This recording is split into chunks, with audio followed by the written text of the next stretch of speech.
¿Qué tal, amigos? ¿Cómo les va? Soy César Martínez, aquí otra edición de Campaigns and Elections Web TV, donde queremos hablar con consultores, candidatos, campañas de cómo hacer mejor las cosas a nivel de campañas en distintas partes del continente.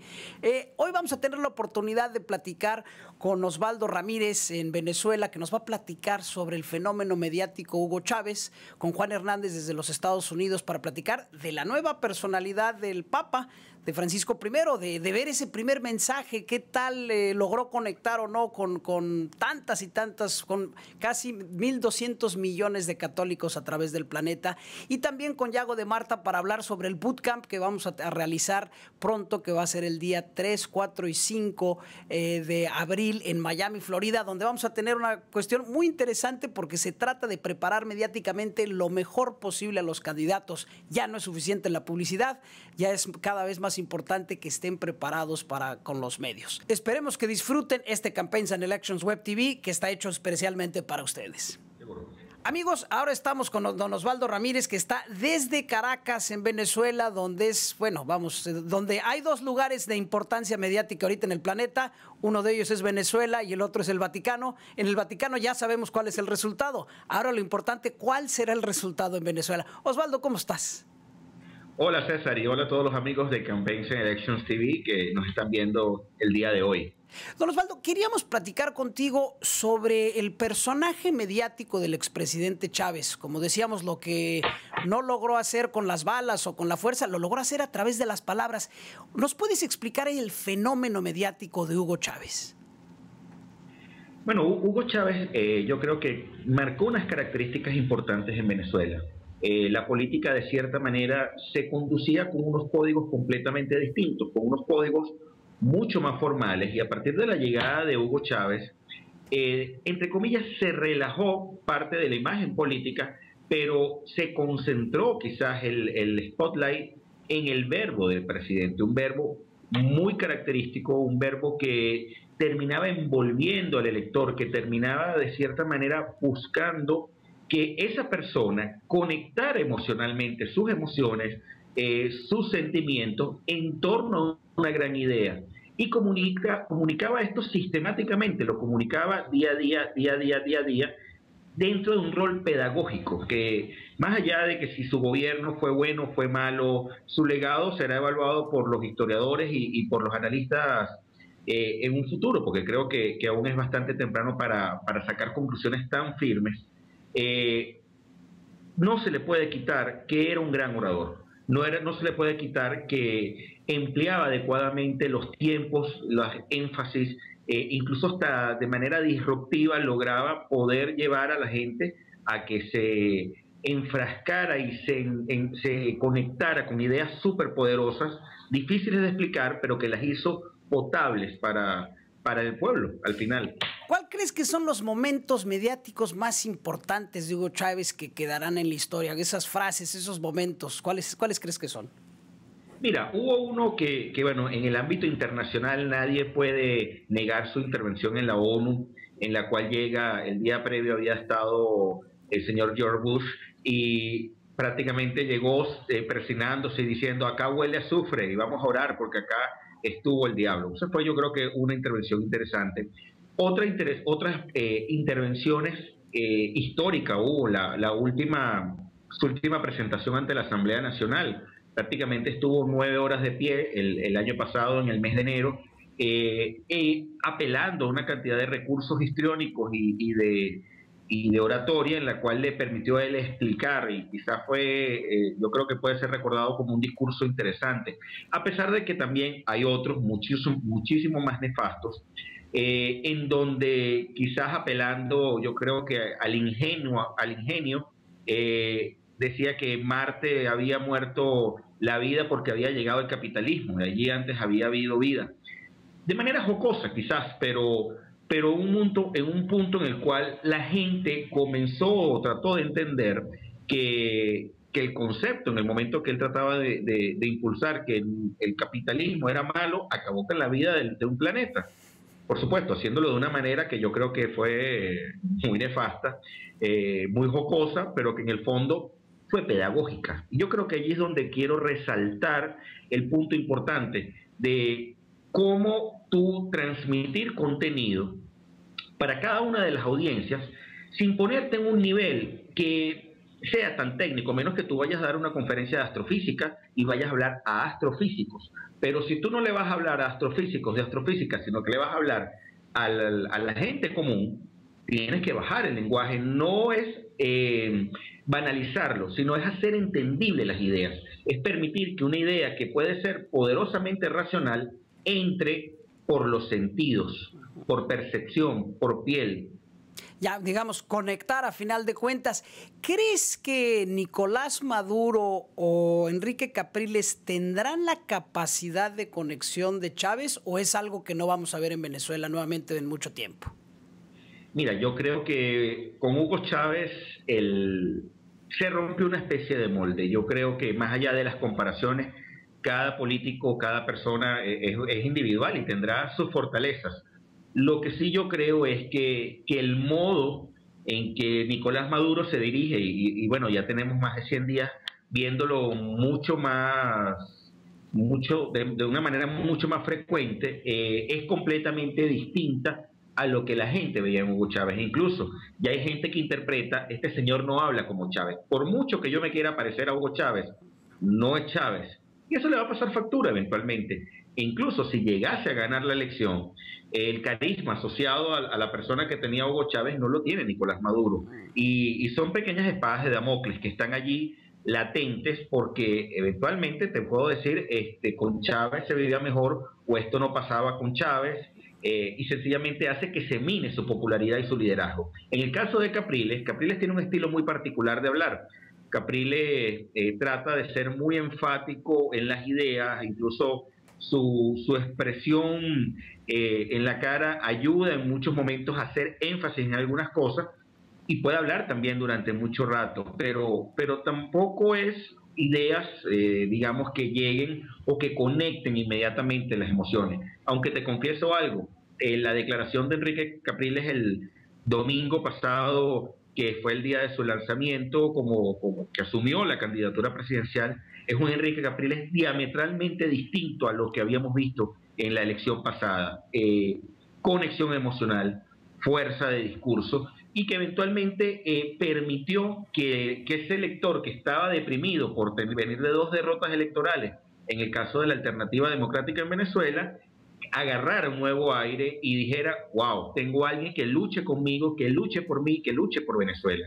Y permite quizás entender las cosas de una manera distinta, pero más allá de eso no es la oratoria de Hugo Chávez. Y eso hay que tenerlo allí presente, porque yo creo que eso va a marcar por ahora la política latinoamericana.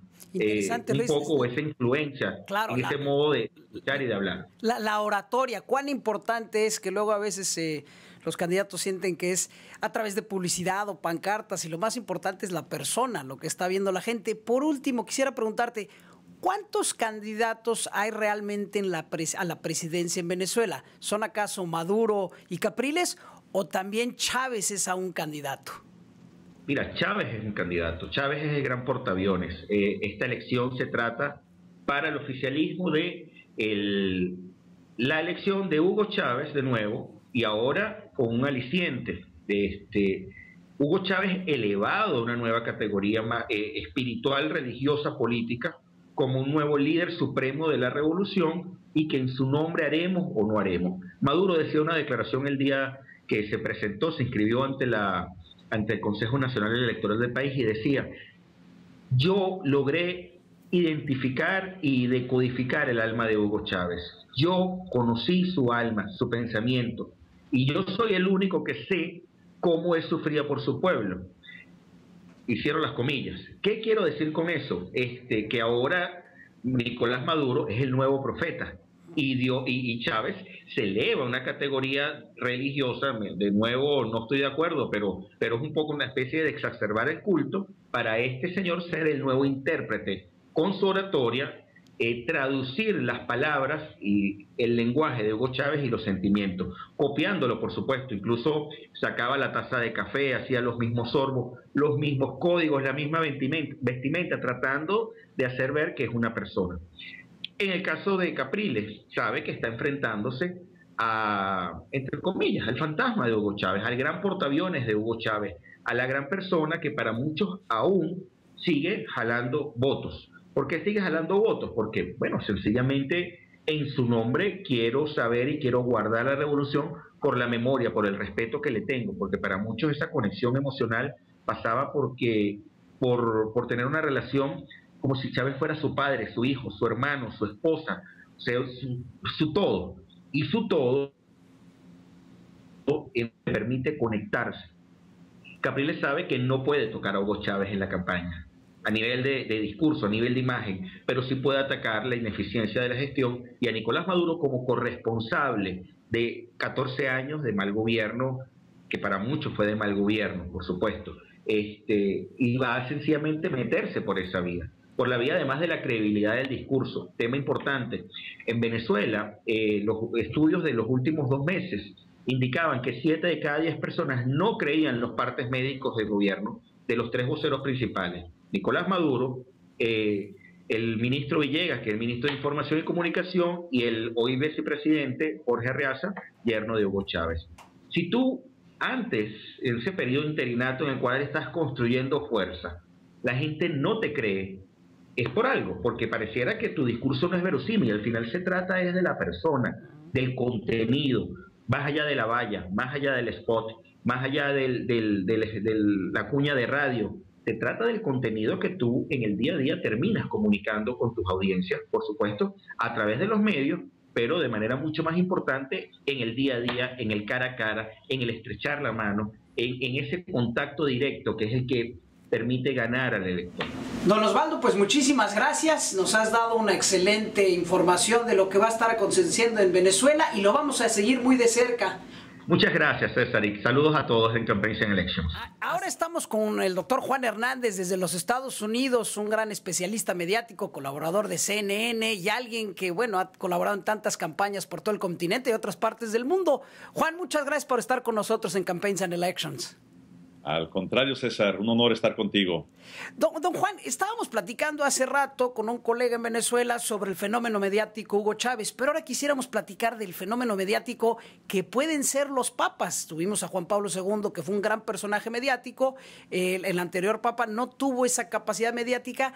Este nuevo papa latinoamericano, el argentino, ¿qué crees tú que puede pasar? ¿Cómo viste su primera intervención con los medios? Mira, como latino, me parece maravilloso que alguien que sabe hablar nuestro idioma en todos los sentidos sea el nuevo Papa. Aparte de si somos católicos o no, y si tiene el teléfono celular directo con Dios o no, sí tiene directo el celular a todos nosotros los latinoamericanos. Me parece que con todo lo que está sucediendo en Estados Unidos, con este gran empuje que tenemos para la reforma migratoria, nuestro corazón está dolido, nuestra gente está dolida. Ya son tantos años de que hemos estado en la lucha por dignificar a estos 11 millones de indocumentados y de dignificar a los hispanos, a los latinos en general, ya arriba de los 50 millones en esta nación.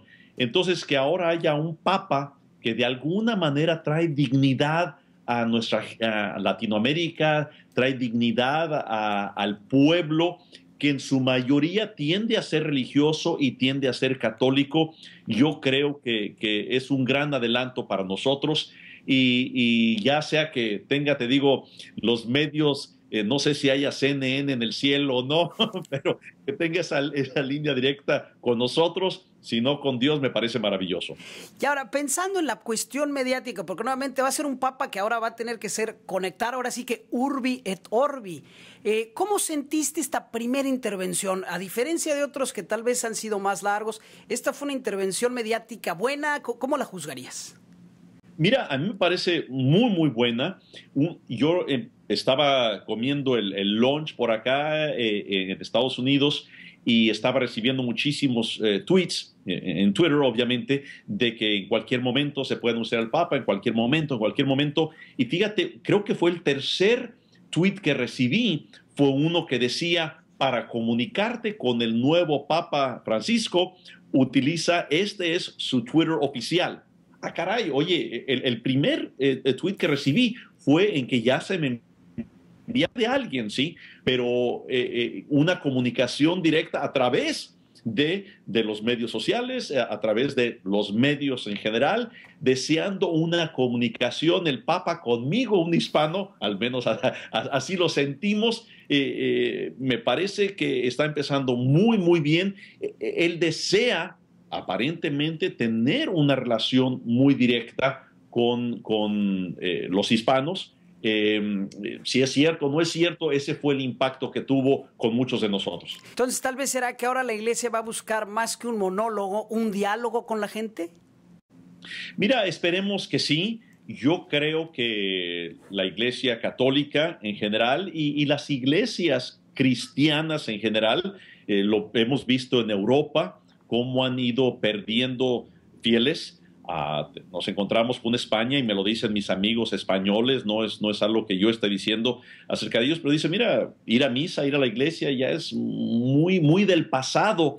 Entonces, que este latinoamericano que sabe que países como México tienen grandes números todavía de fieles, yo creo que es importante. Sin dar nombres, pero recibí hace un momento un correo electrónico de un republicano muy, muy conocido, entre los 3, 4 republicanos más conocidos en Estados Unidos, por cierto, y me dice, Juan, fíjate que yo ya conozco al Papa, lo conocí en Argentina, es un hombre que sí va a empujar muchísimo por esos issues, esos temas que son importantes para nosotros los latinoamericanos. Sabemos que hubo otro papa que luchó inclusive por lograr mayores libertades dentro de la Unión Soviética, y hay algunos que inclusive dicen que no hubiera sido posible la desunión de la Unión Soviética si no hubiera sido por ese papa. Ahora veamos si este nuevo papa le entra con ganas a esos temas tan importantes para los latinos. Perfecto. Y por último, Juan, sabemos que nos vamos a ver contigo en este bootcamp mediático de Campaigns and Elections en Florida, que va a ser el día 3, 4 y 5. ¿Qué puede esperar la gente que va a suceder ahí? ¿Cómo entrenas tú a los candidatos cuando los preparas para cada vez tan importante la labor mediática? Mira, yo creo que suceden con la mayoría de los candidatos, y voy, como tú sabes, llegando ahorita de una gira en la que estuve con candidatos en Costa Rica y luego en Colombia y luego en Panamá. Y muchas veces suceden dos cosas, una o la otra y a veces las dos. Por un lado, nos encontramos candidatos que son demasiado generales, demasiado abiertos, quieren contestar todas las preguntas, quieren ser todo para todos. Y no deciden ellos quiénes son. Tan importante que el candidato decida quién soy yo y cuál de los yo quiero ser para los votantes. No puedo ser todo. Y luego, número 2, asegurar que puedo yo de una manera muy, pero muy, no quiero decir vaga, pero poder contestar de una manera amplia, siendo específico, pero una manera amplia para ganar aquellos votos, no de los que ya tengo, no de los que no voy a ganar, sino de aquellos, ¿sí?, que todavía son ganables.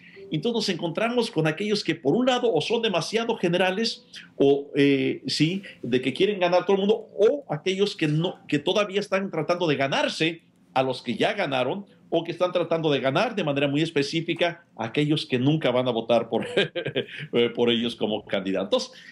Vamos a platicar mucho acerca de eso, pero yo diría que lo que le sucede a muchísimos candidatos es el que duran meses y años en decidir quién son. Y los votantes queremos conocer a esa persona y que me lo pueda decir en 7 segundos.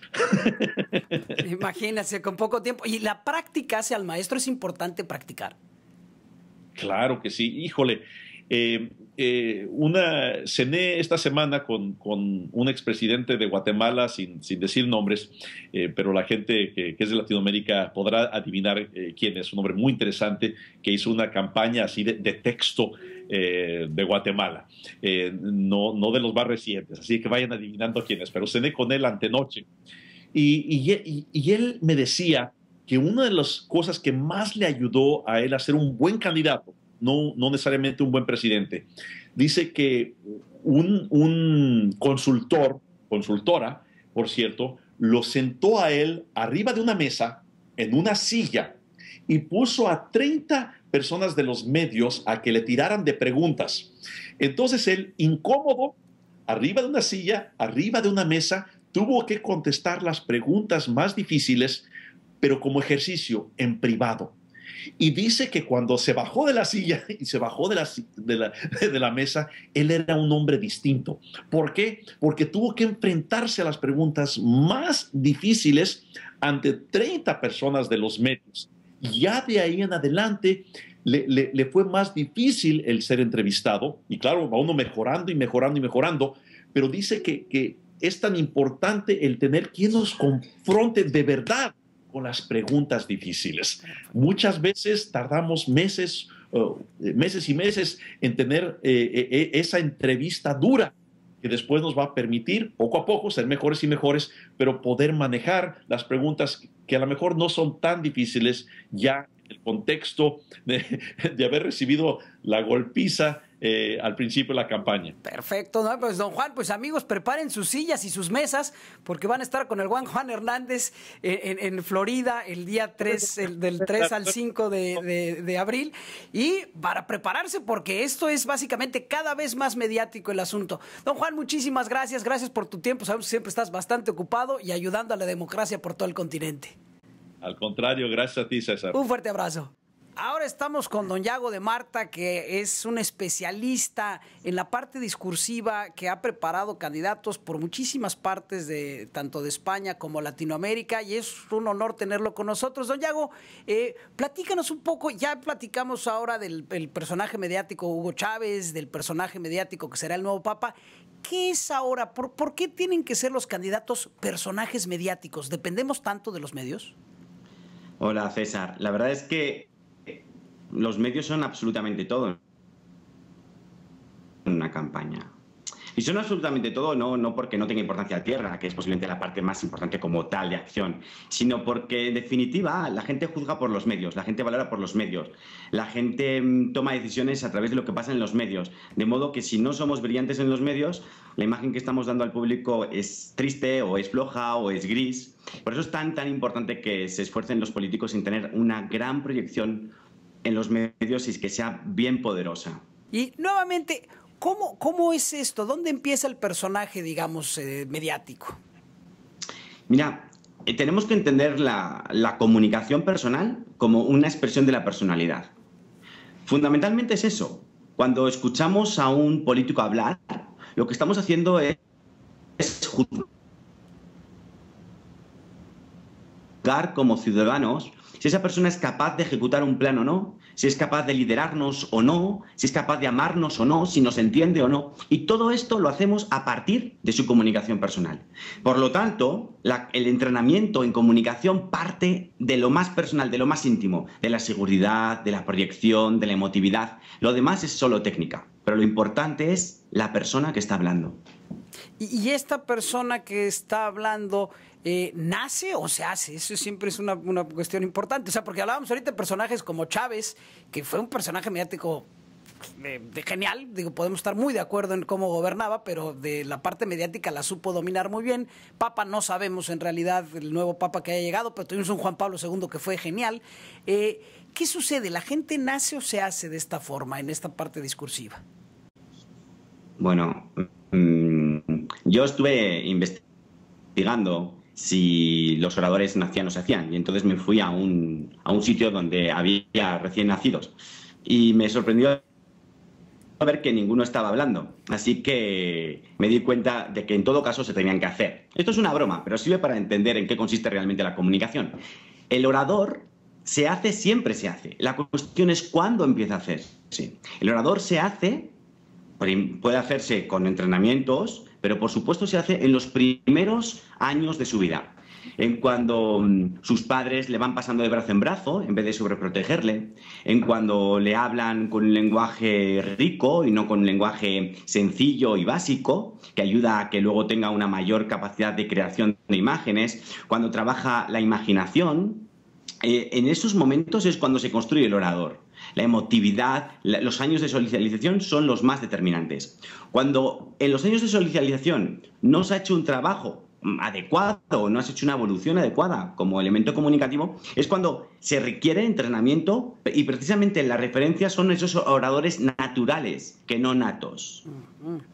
Ahora, una pregunta. Vamos a tener la oportunidad de estar juntos ahora próximamente en este bootcamp de Campaigns and Elections, donde tú vas a hablar precisamente la parte de la oratoria. ¿Nos podría hacer un poquito, ahora sí que, como diríamos en España, una tapita, una picadilla de cómo será este evento, para ver qué es lo que puede encontrar una persona que vaya a asistir ahí?